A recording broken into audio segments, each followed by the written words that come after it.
Hello everyone, my name is Ahtar Gushaldian, and it's an honor to be part of the 2026 Student Speaker Series at the Global Health Leaders Conference. Well, today I want to talk about something happening right now in classrooms across Indonesia. I call it When the School Bell Tolls for the Last Time. We'll look at taming what I call the dopamine trap and why bullying needs to be treated not as a discipline issue but as a medical protection emergency. Well, little about myself. I'm a dedicated researcher specializing in kind of clinical neurology in my school. Well, I'm really focused at adolescent neurodevelopment. And right now, I'm served as some sort of like researcher in public health and science neurology. And then I founded a youth mental health tracking initiative for the state of youth, and I coordinated school health system screening programs, and I volunteer in some kind of clinical outreach. What drives all of this is one goal: bridging the gap between molecular neuroscience and macro level public health policy, so we can actually protect developing brains from systemic social stress instead of just talking about it.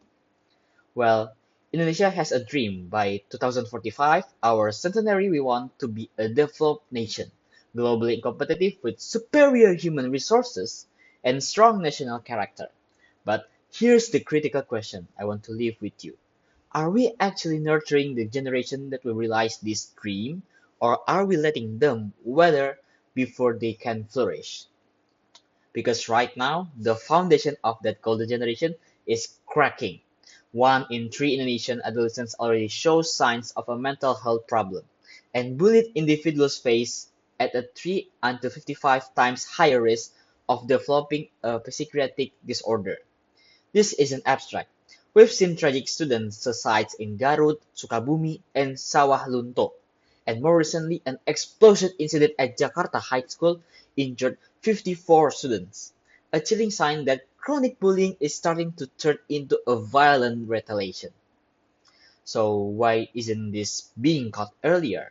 Look at the numbers. Indonesia has one psychiatrist for every 100 to 21,000 people. The WHO recommends one for every 30,000. Compare that to Vietnam or Kenya, and we fall dramatically behind. Only 4-6% of our local clinics offer even basic mental health services, and out of 514 regencies nationwide, only 62 have a single clinical physiologist in a public healthcare unit. This gap matters because bullying isn't just an emotional wound.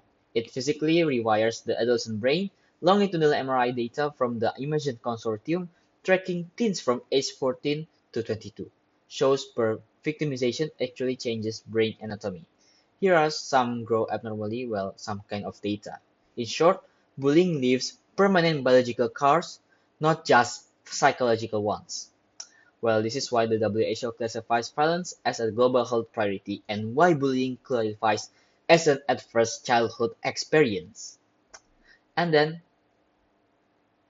if we want Indonesia Emas 2045 to be real, we have to start by protecting the brains that will build it. That's all from me. Thank you. Well, please feel free to reach out. My email and LinkedIn are on the screen. I'd love to continue this conversation. Thank you again.